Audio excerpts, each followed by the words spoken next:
And welcome to coverage of the World Magic Cup. I'm Marshall Sutcliffe in the booth with Luis Scott Vargas.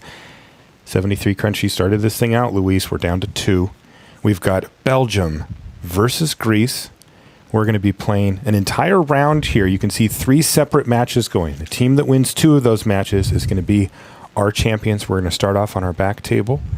This is Jerome Bastonia playing Gorio's Vengeance. On the other side of the table, it's going to be Bill Chronopoulos on Dredge. Can you walk us through what these decks are trying to do? Before you do that, actually, Luis, hold on one second. Let's meet the teams. Pascal Vieren. Branko Nering. Peter Vieren. Jerome Bastogne. Go Belgium! Νίκος Καπώνης. Πέτρος Διώτης. Παναγιώτης Παπαδόπουλος. Μπιλ Χρονόπουλος. And welcome back. Great stuff. I love watching those videos. You can get a chance to see a little bit of the personality from our finalists. As I was saying earlier, Luis, we've got Gorio's Vengeance versus Dredge in the hands of Jerome Bastonia and Bill Chronopoulos to kick things off here. Can you give us a high-level view of what these decks are trying to do? So we've seen the Gorio's Vengeance deck go off a few times. It's got a couple different ways to do that. One is Gorio's Vengeance out of Griselbrand that it discarded due to something like Faithless Looting. The other is to use Through the Breach, get to 5 mana, and just cast Through the Breach and put Griselbrand into play. Either way, you end up with a Griselbrand on the board. You draw a bunch of cards, and this is the way it starts, by the way. There's a Faithless Looting. Is there a Gorio's Vengeance? And once you do that, you can use Nourishing Shoal plus World Spine Worm to gain life and keep drawing cards with Griselbrand. The end result of all this, you get Borborygmos and Rage into play, and you throw a lot of lands at your opponent. So it's a convoluted way to get there, but get there it does. Now, what about on the other side of the battlefield, Bill Chronopoulos with his Dredge deck? So what he's trying to do is also get cards into his graveyard, but this time it's cards that have Dredge. So Golgari Grave Troll, Stinkweed Imp, Dark Blast, that kind of thing. And he uses cards like Faithless Looting and Cathartic Reunion and Insolent Neonate to draw extra cards. What he's trying to dredge are Prized Amalgams, Bloodghasts, and Narcomoebas, at which point he assembles an army of attackers out of nowhere. Another copy of Faithless Looting here for Jerome. Jerome's a bit of a specialist with this deck, by the way. We'll note here that Pascal Vieren, that's of course the brother of Peter Vieren, the captain from Belgium, is in the coach seat for this round, even though he's got more Pro Tour and high-level Magic experience than Jerome does, but they actually elected to have Jerome go ahead and play here. And I think that is because of what you just said. Jerome is an expert with this deck, and it is generally a good idea to let the kind of modern specialists, which a lot of teams seem to have one, partially because the World Magic Cup qualifiers were modern, or some of them were. So you end up with players who've been playing a deck for sometimes over a year, even longer, and you should let them play the deck because they've learned not only the big picture of the deck's plan, what it's supposed to do, but also all these like little subtle tricks that you don't really pick those up until your 200th game with a deck. Yeah. Not so secret weapons at this point. A lot of the teams kind of felt like they had their... They're just weapons now. They're just outright weapons. That's right. So taking a look at Bill's hand, he didn't have the turn on Faithless Looting, but he has Cathartic Reunion here, and as we've seen many times over the course of this tournament, it's very effective if you get to discard your Stinkweed Imp and your Life from the Loam or Dakmor Salvage in this case. Actually, he drew a Golgari Grave Troll, even better. So Bill's going to get to, if he'd like, discard 2 Dredgers as a cost and then draw 3, dredging at least 11 cards. And if he hits a Dredger in those 11 cards, he gets to dredge even more. Yeah, this is really one of the key interactions that you're going to see here with this deck is Cathartic Reunion. And in this case, Bill chose to discard Prized Amalgam instead of the second Dredger. The payoff is higher because if you hit a Narcomoeba, a Narcomoeba, then you get to get it back. And then but yes, the downside is if you don't hit a Dredger on your first dredge, you stop and you miss dredges. But he hit a Golgari Grave Troll and then Stinkweed Imp on that last card. So Narcomoeba is the card that Bill wants to see. And there's a Narcomoeba, right as you say it, Luis. Everything is coming up Bill here as he is able to get 2 Prized Amalgams onto the battlefield on turn 2 alongside that Narcomoeba with a Bloodghast waiting in the wings. Wow, gives you an idea of the explosive starts that this deck can have. And yeah, when you look at them individually, 1/1 flyer, a couple of 3/3s with no abilities once they're on the battlefield, it doesn't look that great, but we're talking about turn 2 here. That's a lot of power and toughness out on the battlefield already. Night's Whisper now for Jerome. Looking to hit those land drops, it seems. And so now Jerome is really just looking for Gorio's Vengeance. He was looking for that the whole time. He actually has Through the Breach in hand, and has a World Spine Worm, which he could set up. So in which case he would like a Desperate Ritual or Simian Spirit Guide. Luis, I've already got a game update for you here. I mean, it's turn 3. Why wouldn't you have one? Branko Nerink has already defeated Petros Tziotis in their first game. That's on our middle table. Naya Byrne versus Abzan. Naya Byrne dispatching of Abzan in game 1 and moving the Belgian team one game closer to the championship here. So Bill is setting up for a turn 4 kill here. He did dredge a Scourge Devil into his graveyard. So if he's able, he could unearth that and attack right now with the 2 prized amalgams and the Narcomoeba. He could, plus the Scourge Devil itself. So one of the Narcomoebas, of course, is summoning 6. So that would be 14 damage right away. Alternate, and that sets up for him having lethal next turn. An advantage of doing that is it reduces Jerome's life total sufficiently such that even if Jerome is able to get a Gristlebrand into play, he might not be able to go off. Limits how many times he gets to draw cards.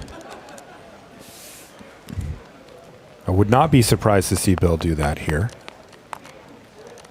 In game 1, he has really nothing to fear from Gorio's Vengeance deck, right, as far as disrupting his plan. No, the Gorio's Vengeance deck has too many combos that it needs to enable to really have a single disruptive slot. Bloodgas is going to come back onto the battlefield from the graveyard after the land. And conveniently for Bill, he's at 16, so even a Through the Breached World Spine Worm won't kill him, especially with that Narcomoeba back. That's really important. It does mean that he's not in danger of dying to that particular line of play.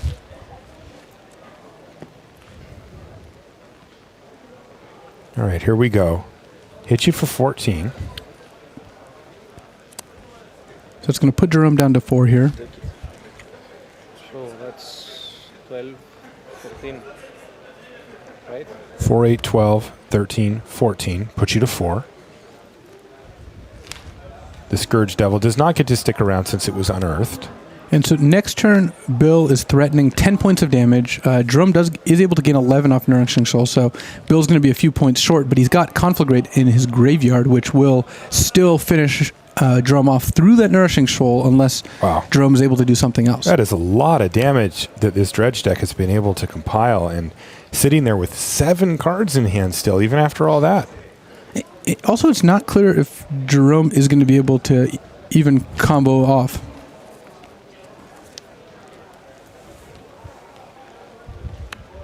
Three mana here from Jerome.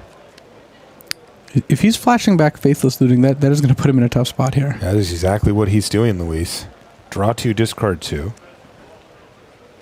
He found a Gorio's Vengeance finally, but that is what he was looking for. Not have the mana, right? Not this turn? No Simian Spirit Guide appears to be on the horizon. So that means that Jerome, even though he can go up to 15 with this Nourishing Shoal, Bill gets to attack for 10 and can configure for like 7 more? 8 more? I mean, he's got a ton of cards in hand. It looks like 7, then he's going to draw up to 8. What turn is this? This is going to turn 4? It's a turn 4 kill. Through 31 life? That's a lot of damage. That is impressive.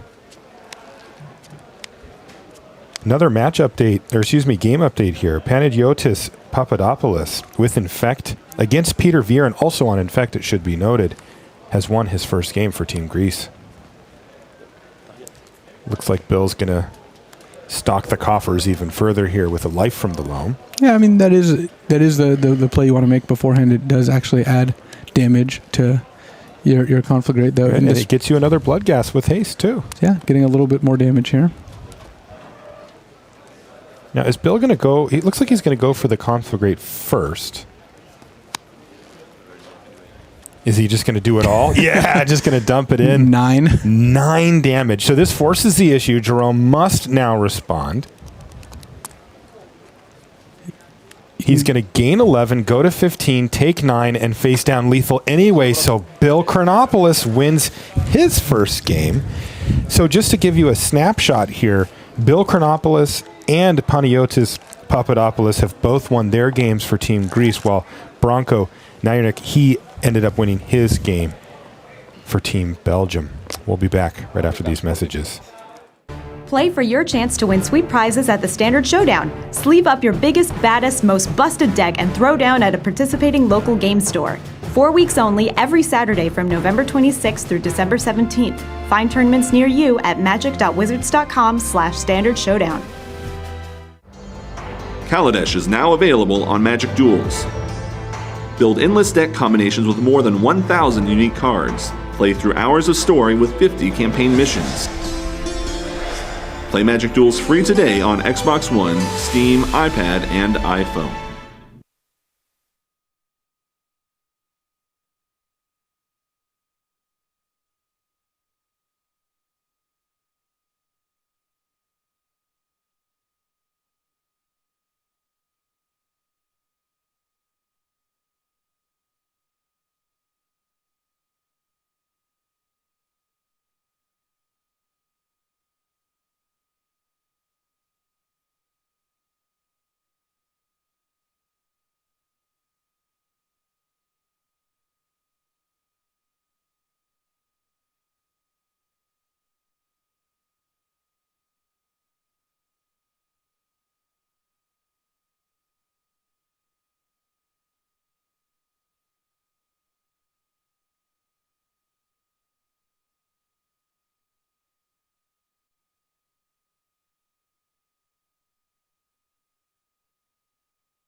And welcome back to the feature match area here in Rotterdam. I'm Marshall Sutcliffe in the booth with Luis Scott Vargas. We're bringing you coverage of the finals of the World Magic Cup. 73 countries enter the competition, and only 2 remain. Greece versus Belgium. Right now, we finished the first round of games here for our 3 matches, with 2 of them going to Greece, 1 of them going to Belgium. And that means that we're ready to start game number 2 here, as players can get underway. We've got Branko Nairink. He's on the left-hand side of your screen with Naya Byrne. He's playing against Petros Tsiotis. He's on Abzan. And Petros not on very many cards either. Ooh, this is a nice one here for Petros. He's going to use Collective Brutality to take down a Wild Nacatl. Well, it looks like it's just a 1-1 right now. The Carpeline Gorge to thank for that. And then shields were down. The other mode or escalate of the Collective Brutality, discarding a Lingering Souls and then forcing the discard of either a Path or a Searing Blaze. If you're playing as Lingering Souls, Searing Blaze seems like a more threatening card. You mentioned that Petros looked like he was a little light on cards. That's true. He was mulliganing to 5 here this game. He finds himself down a game to Branko. Got some 2 graveyard action going on here. Since the Searing Blaze and the Nacatl presumably are in the same place. Right, it didn't get exiled, right? So it should be in the yard. We'll get that moved over in a moment. But for the moment, let's see what Branko wants to do. He needs to start to mount an offensive. He had a Wild Nacatl that he was planning to lean on. You can see he's got a Monastery Swiftspear in his hand as well. There's Eidolon of the Great Revel as well. And a second, he looks like he has a second Wild Nacatl, so... Well, a lot of options then for him, especially depending on his land scenario. He's going to crack an Arid Mesa here and go get a Sacred Foundry.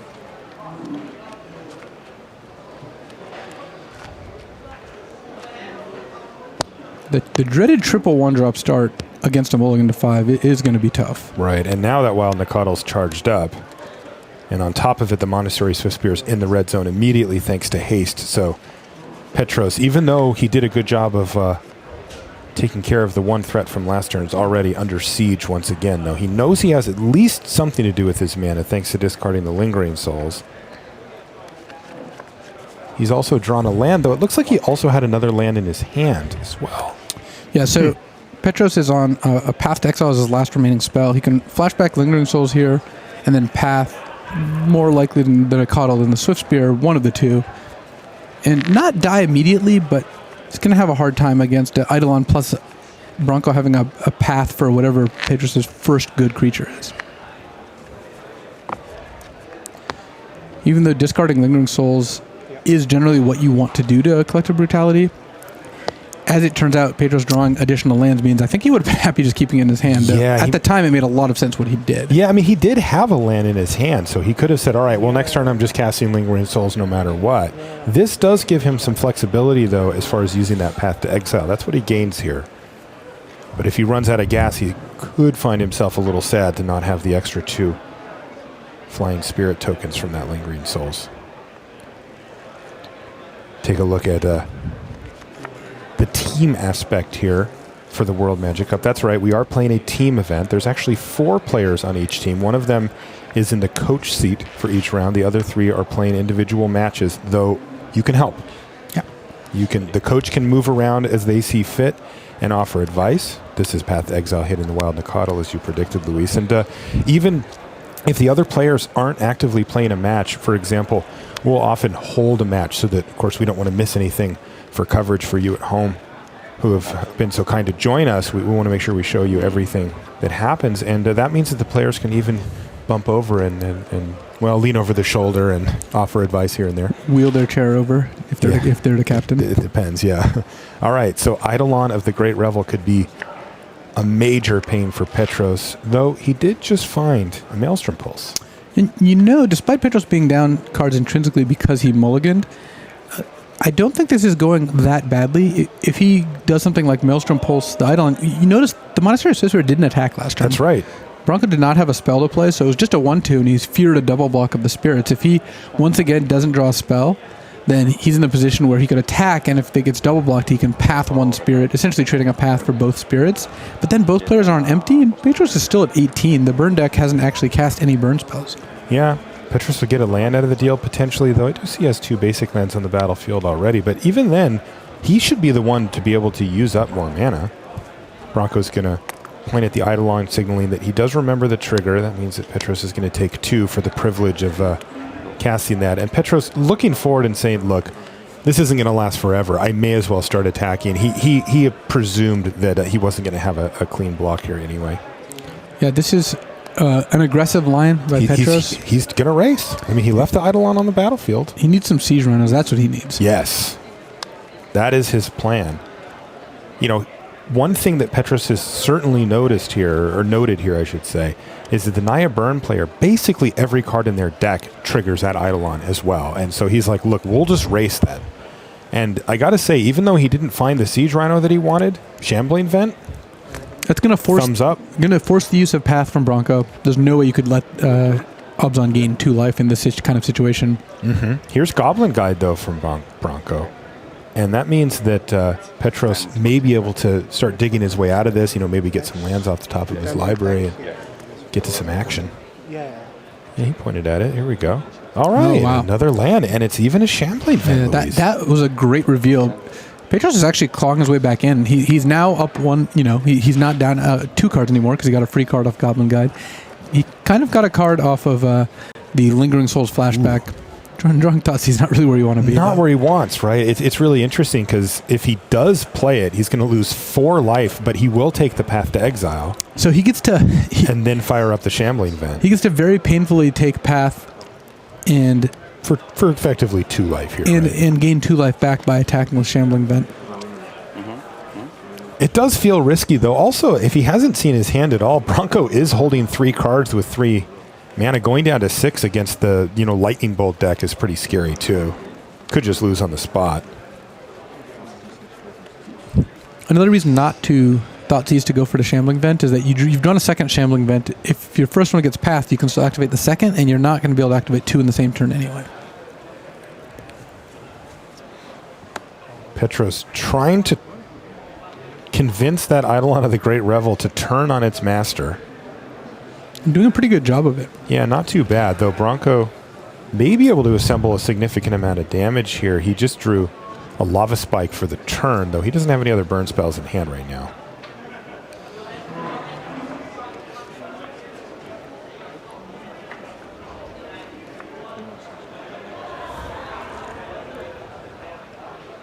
The team from Belgium, very stacked. They crushed day 1 of the tournament. A lot of Pro Tour experience on the team. I mean, they're not stacked with Hall of Famers or something. Was that a Siege Rhino I just saw? That is the way that Petros gets back into this game. And the fact that Bronco didn't attack last year is already a great sign. And playing Siege Rhino doesn't trigger Eidolon, drains Bronco down to 8. Petros goes to 13. He then, Past Exile does take out the Siege Rhino, dropping Bronco to 6. But Petros still in good shape. He could also Thoughtseize first, but again, I think casting Thoughtseize into Eidolon on a Great Rebel is something that should be avoided at just about all costs.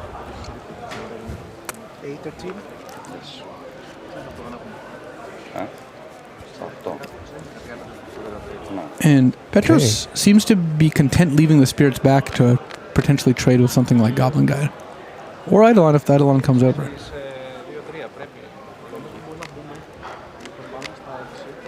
Nyrink's up a game, having won the first game. So a lot of pressure on Petros from his team from Greece to pick up a win here and force a game 3 and make it interesting at least. In the meantime, they're running the numbers. And again, I'm really impressed by the way that Petros has taken the line of, okay, you want to play Eidolon of the Great Revel? Well, it hurts you too. And even though I'm on a mulligan to 5, I have cards like Siege Rhino and Shambling Vent, and I've got a couple of nice little attackers here. The big decision point, of course, was when he played the Maelstrom Pulse. And which creature do you want to kill? He decided to kill the Swift Spear. Left Eidolon in play, which since then has dealt no damage to Petros in terms of its trigger. That's right, and it just dealt 2 more damage to Bronco, bringing him to 4. Dealt 4 damage to Bronco, it looks like. Path to Exile kills the Siege Rhino. Oh, there was another basic land there for Petros. And Bronco's going to be able to attack for 4 this turn. That could drop Petros to 9, but he has to fear the Shambling Vents on the other side. Also, Eidolon at 4, Bronco gets to cast 1 more spell this game. Right. That Lava Spike in his hand looking miserable at this point. And he's got a lot of cards like that in his deck. A land off the top, even worse. So now Bronco actually needs to leave blockers back for Shambling Vent. Yeah, he can't even try to raise. And he's going to die in the air to the Flyers. He could also, one advantage of blocking with Eidolon is Eidolon off the table means that Bronco can then start casting spells. And Petros could actually look at that and think, maybe I just don't even attack with Shambling Vent. I don't want to let you chump block. I bet he doesn't. Yeah, it makes a lot of sense because if you can hit Bronco down to 2, what is he going to do? Locked out of casting spells. Yeah, he can't cast any spells and he's dead to what's in the air. Really great play here from the Greek teams. In they go. And Bronco's at 2. He just cannot cast another spell for the duration of the game, and he's facing 2 lethal threats with his opponent at 11. And that's going to do it for game number 2. Petros Tziotis with a nice line, unorthodox, but it certainly worked for him. He's going to even things up on a mulligan to 5, no less. Well done. All right, well, we haven't had to see this in a little while, though. I've seen a few of these over the course of the tournament. An Infect mirror match. This is 2 of the more popular decks chosen, well, in Modern in general and also here at the World Magic Cup. So they do sometimes face off, and that's what we have here. Infect mirror, characterized by a race, certainly, as both players very capable of attacking past each other and having way more protection spells than the other player has ways to remove them. But there is some disruption, so timing your spells is still very important.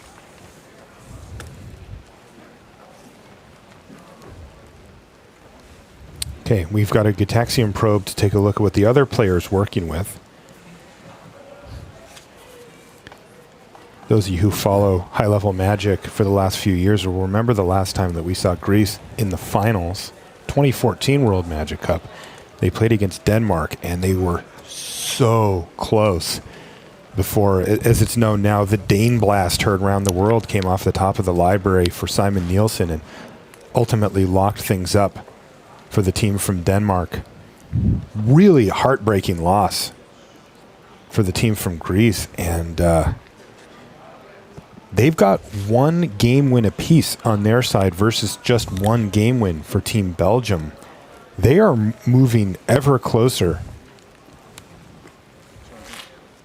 to getting this World Magic Cup back. And I can tell you as well, one of the players from that team is on this team. Bill Chronopoulos was sitting right there behind his teammate.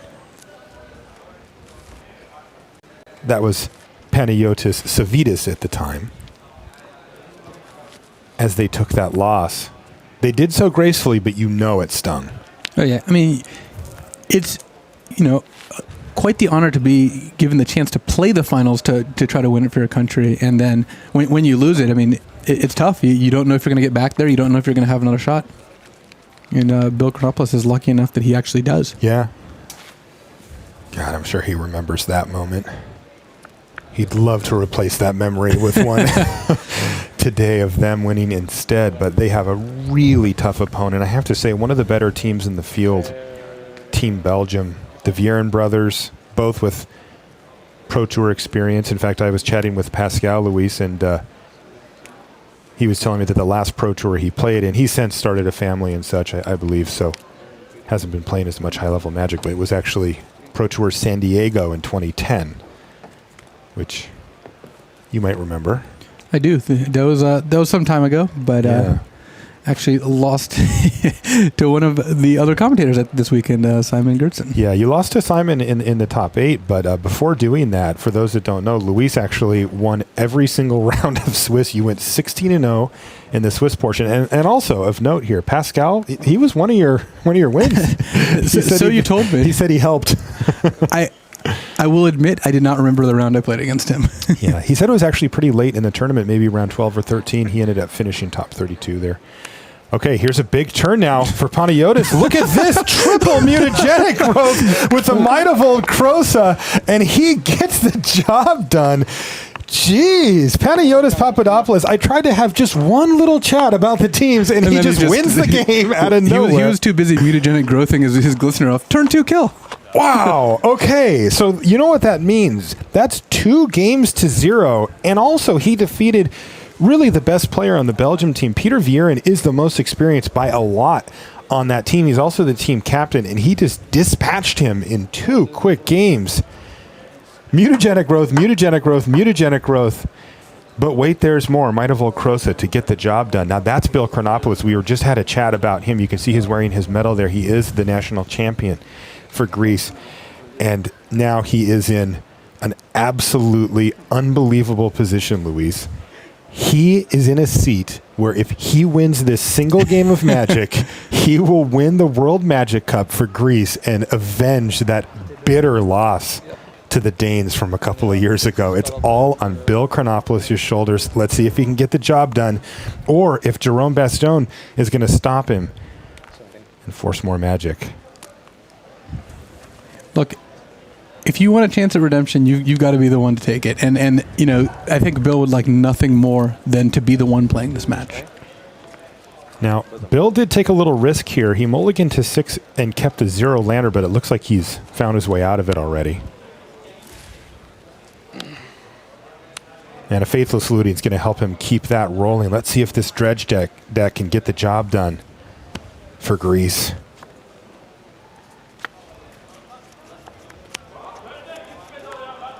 So critically, Bill appears to be missing a Dredger, but he's got Faithless Looting and he's got Cathartic Reunion, so he's going to start looking through his deck. He's going to start drawing extra cards. He's would love to draw a Golgari Grave Troll or a Stinkweed Imp, but even if he doesn't, he's still seeing a lot of cards and getting to that point.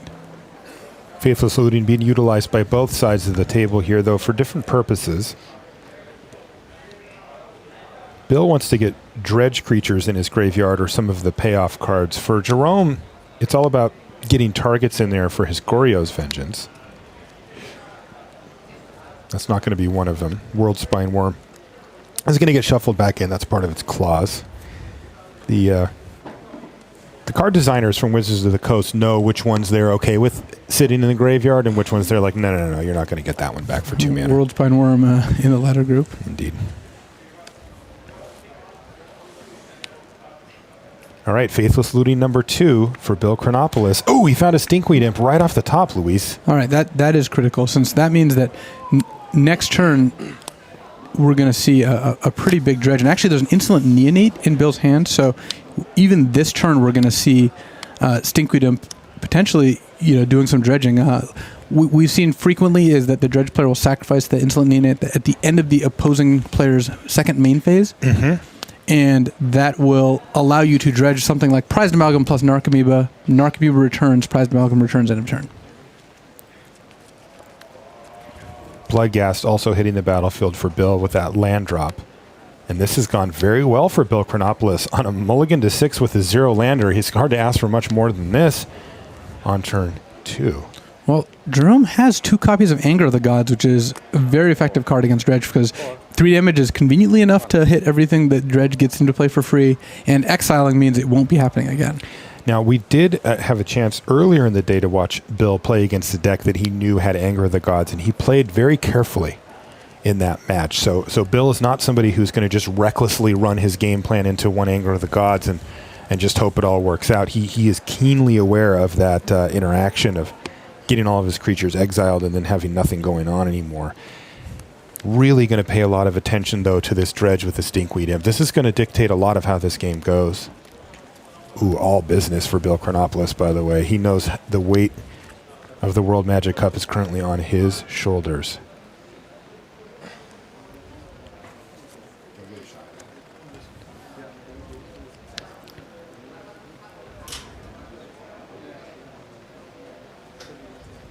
The Belgian team huddled around behind Jerome, but letting him do his thing. Like you said, he's a specialist with this deck. Looks like Pascal Vieren's unleashed the Superman shirt on us here as well. I like it. The time is now. They're in the finals. All right. So what does he want to hit here, Luis? We saw he hit another Dredger, another Stinkweed Imp. There was also a Conflagrate. Prized Amalgam, Narcomoeba, Bloodghast, really high on your list of priorities. A second Dredger, very important as well. Okay, well, that's the only one that he hit out of that list. And now he's hit land? 5 lands, and Bill just sort of throws his hands up like, really? You get that Stinkweed Imp back in your hand at least. Bill can do a lot of dredging this turn with a Cathartic Reunion. Where are you, Loam? But he has to decide how much risk he wants to take in the face of Anger of the Gods, because that sets him up, even if he hits a lot of good cards into Anger. So what we're looking at there, by the way, was the rest of the Greek team at a different table. They are letting Bill have his space. This is a personal thing, right? Some players really appreciate having a helping hand, and other players say, I just got to play my game, put some faith in me. And the Greek team clearly has a lot of trust in Bill Chronopoulos. And like you said, Luis, lots of dredging happening here. Can you explain to us how this works? So it's a little weird. Cathartic Union has as an additional cost. Okay. Judge. He dredged 6 cards. Oh. Yeah. That's correct. I'm going to give you a warning that with the extra cards. Ask you to be more careful when you judge. This is the last card, so shuffle this into your library. When you scratch, do you put anything on the bottom? No, top. Then go ahead and shuffle that into your library.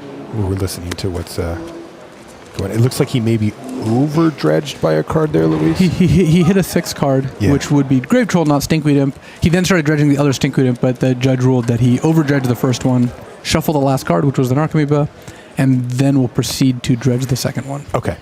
So, but anyway, you were saying. So he discarded the 2 Stinkweed Imps as the cost to cast Cathartic Reunion, and then drew 3 cards after that, so he can then choose to re-dredge them. Right, which is just weird, right? That is an interaction that you get used to after you see these dredge decks, but it's not something that you see very often. Hey, look, it's a Narcomoeba again.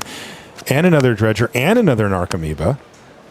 And then the third draw of Cathartic Reunion here is going to be right here with the Golgari Grave Troll. So 6 more cards and another Narcomoeba. There's a Prized Amalgam.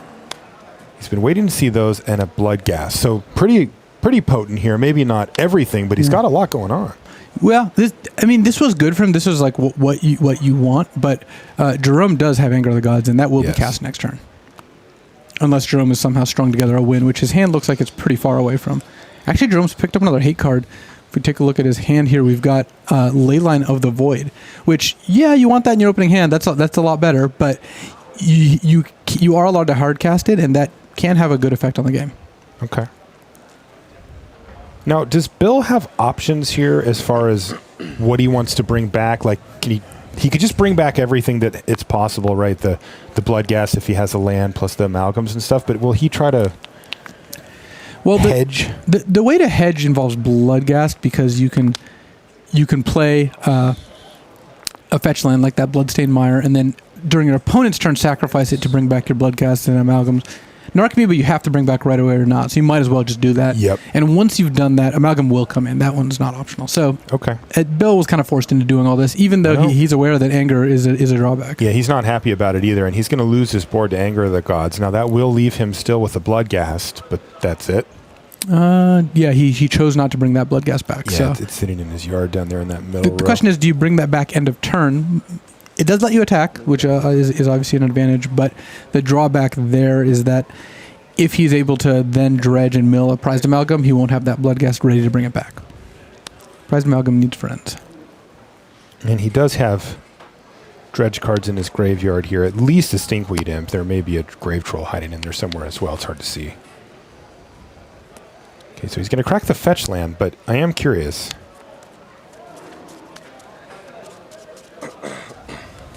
To see if this Bloodghast comes back. No, he's untapping. He's going to dredge life from loam. So now we're on the slightly slower plan. Now that your first wave didn't get there, dredging loam, not as much of a dredge as Stinkweed Imp, but it does provide you with a better late game because you start loaming back lands.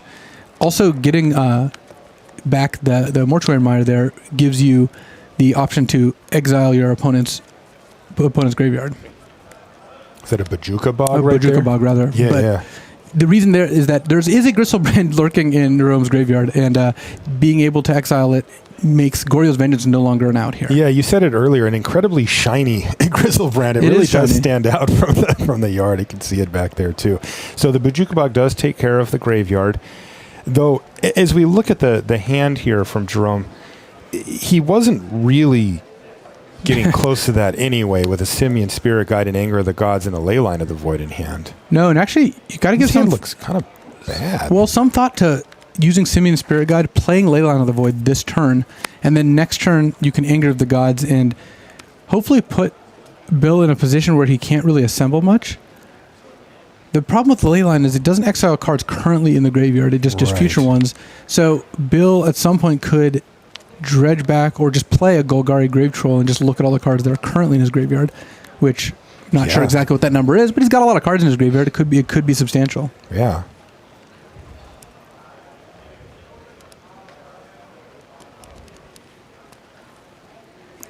Jerome also had to be somewhat worried. There's a Scourge Devil. You see it peeking out the bottom of the screen there under a Faithless Looting, which means that next turn could be an attack for 11, even without anything additional.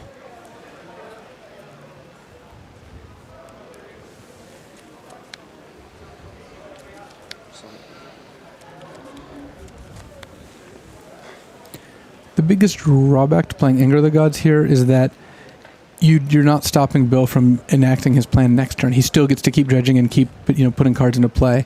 Whereas Leyline stops future cards, so if you play the Leyline then the Anger, you protect yourself a little bit more at the risk of taking additional damage. He's going to go for the Leyline. So that Leyline of the Void, Common cards.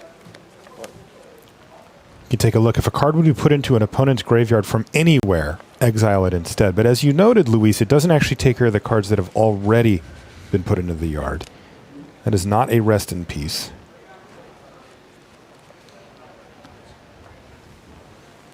And that means that Jerome Bastonia is going to take some damage this turn. It's up to Bill how much he decides he wants to do. He could just hit for 5, or he could So up it significantly to 11. I'm counting at least 6 creatures in the graveyard, which means that if Bill starts casting Grave Trolls, he's fairly immune to Anger and puts Jerome on a pretty fast clock. Wow, yeah, Jerome not really well set up to kill creatures that big, the 6/6s and 7/7s and the like. Did you, Luis, catch if Bill has a land drop to give here? Can he just cast a Grave Troll this He does. turn, He's or- got a Steam Vents in hand. Okay, So those 3 cards are exiled thanks to Leyline. yes.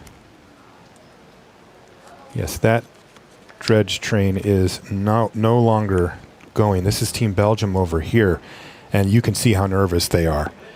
Remember, Team Belgium's the one who's He's also- down a match here. He's also got Scourge Devil, so he can attack for 11, play a land, Conflagrate. Does he have enough in hand? It would have to be for an additional 6. He would need 6 cards, and he has to play a land to enable it. So he'd be. That laugh indicates I'm one short. Yeah, that's the one short laugh. No math to substitute to get to that conclusion, but just looked at the look on Bill Chronopoulos' face. So where that leads him, the loam is going to be exiled. Where that leads him is to doing as much damage as possible to play around Gorio's or Gristlebrand next turn, and having a lethal conflict rate no matter what happens to your creatures in play. Wow, Bill Chronopoulos so close to winning this thing for Greece. He is looking. Remember, he was the one who was at the table when the Danes beat them 2 years ago. He has 7 cards in hand. Got Jerome down to 6 with 7 cards in hand and a conflict rate in his yard. The rest of the team is sitting away from Bill, trusting their captain to get the job done with no help. But they are paying every bit as much of attention as we are, and you are at home. Here's a Manamorphose now for Jerome. Is this desperation time for him? Just cycling it, basically? He's got the Through the Breach, but he has nothing to breach into. Doesn't have a 5th land. The conflict rate, I think, is going to do it. He's forced to play Anger of the Gods. Bill Chronopoulos says, yeah, okay, no problem. Does another quick count of his hand, untaps, draws his card for the turn, puts conflict rate on the table, and his whole hand down, and it's redemption for Greece. They are your World Magic Cup champions. High fives around for the whole team. Congratulations to Team Greece. They are your World Magic Cup champions. What a great story. Bill Chronopoulos, sitting at that table 2 years ago, takes the heartbreaking defeat from the Dane Blast and has marched all the way back to win it for Team Greece. Congratulations. You can breathe a sigh of relief at home, and you, Bill Chronopoulos. Those are equal parts, jubilation and relief. He's feeling both those things right now. Oh, you got a big kiss in there, too. It looks like there's trophies and high fives. Oh, man, I need to take a deep breath after that one, Luis. Oh, my goodness. Fantastic stuff. Again, well done to our second place team here, Belgium. They're in the mode where it's like, they're talking about what could we have done differently? Was there anything? But it was not to be for them today. Today was for Greece. And they are your World Magic Cup champions. Whoa. Luis, I got to take a deep breath, man. These intense ones, for us in the booth, it's so like, I just feel like a ball of tension here. I know it's like that for you at home, but congratulations again to Greece. What an exciting finish. Yeah, that was amazing. The turn 2 kill with Infect was nice. The Might of Old Crows and a triple mutagenic growth on Glistener Elf. I mean, that's the nightmare scenario for anyone playing against Infect, and what better time to have it happen for Greece than in the finals? No kidding. Absolutely fantastic stuff from both of our teams. Belgium really dominating the tournament from day one, picking up no losses, and then, a nearly blemish-free day 2 as they cruised to the finals, but they finally met their match, and it was Greece who took things down. Bill Chronopoulos. Wow, what a story for him. He has to feel so much elation after all of this. Luis, great stuff. Thanks for joining me in the booth, and thank you so much for you guys as well. We're going to be back with more after these messages.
73 countries come in, one remains holding the trophy. It is Greece. Conflagrate for the win.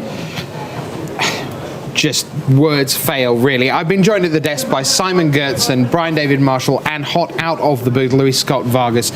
Luis, let's start with you. What was the final like from where you were surrounded by monitors, so you got to see the rest of the Greek team, the Belgians huddled around the team for that final game? It was amazing watching Bill Chronopoulos get to play to redeem the fact that his team lost in the finals 2 years ago. And it was even more stark that the rest of his team was at the other table waiting for a potential other match, letting him just play. Yeah, in a sense, BDM, a team leader who, at the moment of truth, took it upon himself to just play alone for a country. Amazing. I can't think of a more perfect ending for him and Team Greece. I did an interview with him earlier today, and we talked about that moment because, we always talk about the Dune Blast from the perspective of the Danish team, and I asked him about it from his perspective, and he said, you know what? I don't want to remember that, but I can't ever forget that. And said, I really, from the moment we got on the plane, I talked to my team about winning this event. That's what we were going to do, and we were going to bring home a better trophy to put in my library next to my other trophy. And it's just unbelievable that he was able to carry through on that through this weekend. Simon, it's interesting that, of course, everyone arrives at the World Magic Cup saying, oh, we want to win it. Everyone wants to win, of course they do. But it was noticeable once we got Greece through to the final, and then it was Belgium, Italy waiting for the other semi.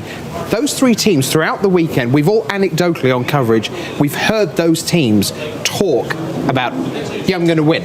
We're going to win the whole thing. And it's not just bravado, it's part of the mission. And it sometimes, of course, the cards are more important than a positive mental attitude, but it sure does help when you're under the gun because it's part of your own self-narrative that you're going to find the way. Yes, and Belgium entered as somewhat of an underdog because we didn't know just how strong they were. Italy arrived as the reigning champions. Of course, they had high expectations. I think the semifinals between those two teams was amazing. There was just really high-level magic, and ultimately, I have to say, I had Belgium on my notepad to win it all after they had beaten Italy. Yeah. Luis, from your perspective, just give us a word. Again, it's about countries and teams, but a word for the individual player on Belgium who at the end was the last player still playing. Jerome Bastogne, kind of feel like we've potentially seen a new star this weekend. It was incredible watching him play. He won some very complicated games with an already very complicated deck, and watching him play the Gorio's Vengeance deck was amazing. Just to fill you in on what's coming your way over the next little while here at the World Magic Cup, we're going to be heading down to the feature match area to see the trophy presentation. BDM will be out on the floor with the winners. You'll hear from Bill Chronopoulos, you'll hear from Petros Tsiodis, Panagiotis Papadopoulos, and the coach, Nicholas Kaponis. So, of course, he didn't turn a card sideways today, but that doesn't mean he wasn't part of each and every one of those untapped steps and draws and mains and combats, because it is a 4-player event this all the way through. So you'll hear from them, and we'll wrap up our weekend with card of the weekend, the match of the weekend, and we'll give you our magic moments before we wrap things up here.